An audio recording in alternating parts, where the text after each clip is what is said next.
Assalamualaikum warahmatullahi wabarakatuh. Halo anak-anak, bagaimana kabar kalian? Bertemu lagi dengan Bu Friska pada pembelajaran tematik. Kali ini kita akan belajar tema 2, subtema 3 tentang bermain di lingkungan sekolah. Coba anak-anak, sekarang kalian perhatikan gambar berikut ini. Setelah kalian melihat gambar tadi, kira-kira menurut kalian di mana sih mereka bermain? Ya, benar, di halaman sekolah. Kapan mereka bermain? Ketika jam istirahat. Ketika jam istirahat, anak-anak biasanya bermain di halaman sekolah. Nah, di gambar tadi, anak-anak sedang melakukan permainan apa saja ya? Siapa yang bisa menjawab? Ya, yang pertama ada permainan lompat tali. Yang kedua ada permainan kelereng dan permainan estafet air.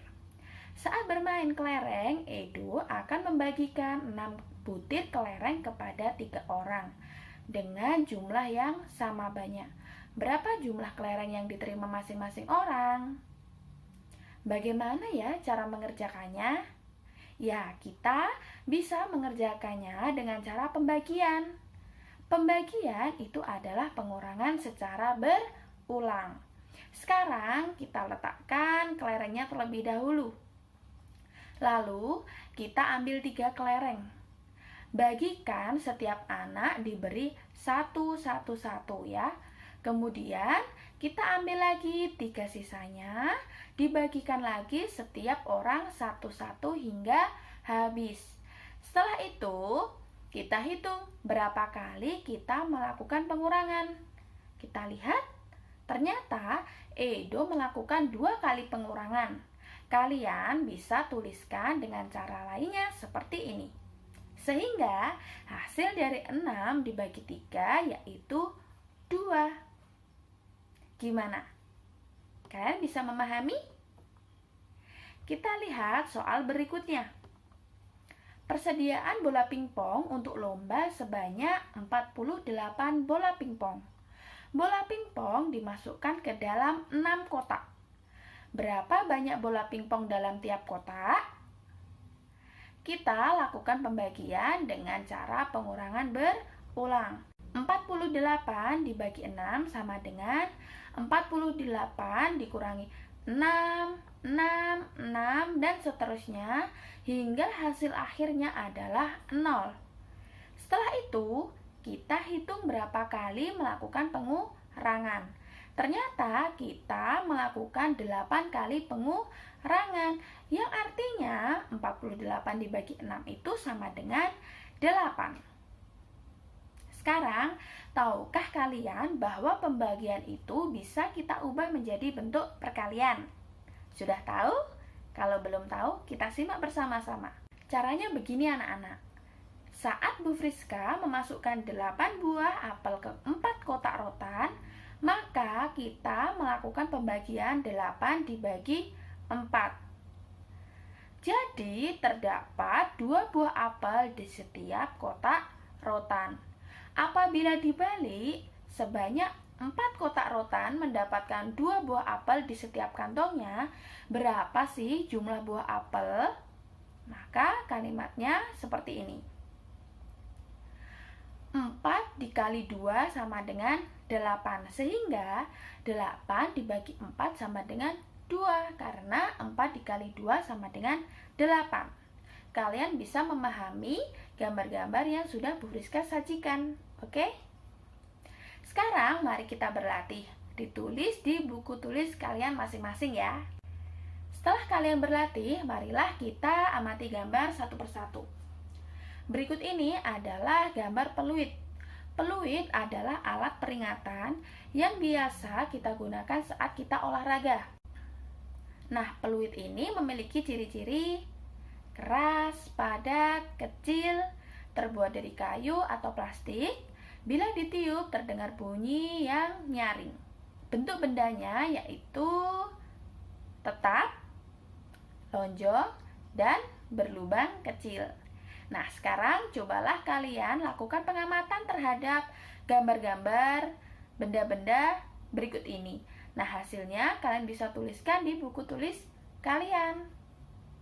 Oke, saatnya kalian mengamati cara berpakaian Benny dan teman-temannya saat berangkat ke sekolah. Kita lihat Benny dan teman-temannya saat berangkat ke sekolah. Bagaimana anak-anak? Apakah semua siswa berbaju rapi? Coba kalian ingat-ingat kembali. Apakah kalian berangkat ke sekolah sudah berbaju rapi?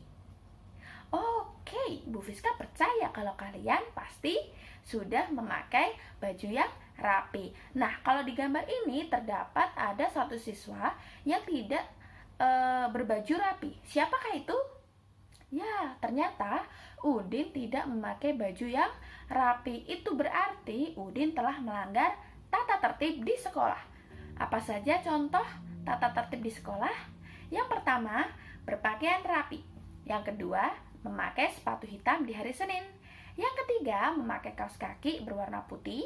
Yang keempat, perempuan menggunakan jilbab bagi yang beragama Islam.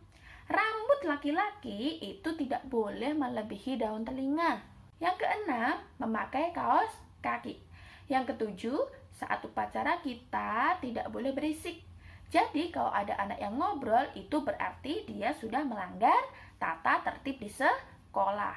Dan yang kedelapan yaitu datang ke sekolah sebelum bel berbunyi.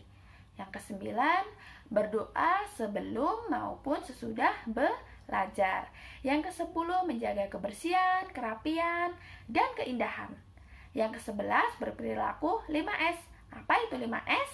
Senyum, salam sapa, sopan, dan santun. Nah, sekarang apa sih manfaatnya dari mematuhi tata tertib di sekolah itu?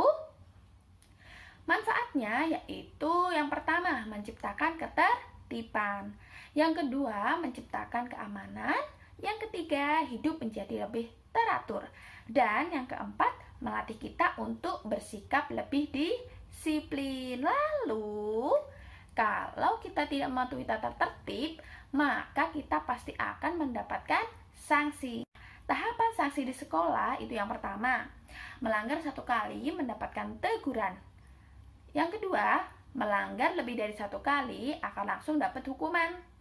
Yang ketiga, apabila kalian melakukan pelanggaran dalam kategori parah sudah berulang-ulang kali, maka sekolah akan memanggil orang tua kalian untuk datang ke sekolah.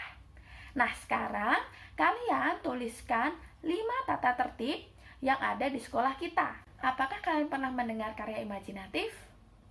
Pasti sudah ya. Jadi yang namanya imajinatif itu adalah hayalan. Sehingga gambar imajinatif itu dibuat dari hayalan orang yang membuatnya. Hayalan itu dapat berupa benda di sekitar kita maupun sesuatu yang tidak ada di sekitar kita. Nah, berikut ini adalah contoh karya imajinatif.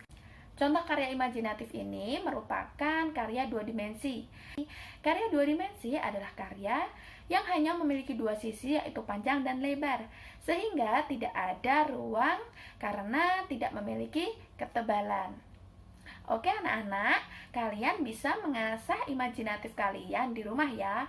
Kalian boleh menggambar sesuai dengan imajinasi kalian.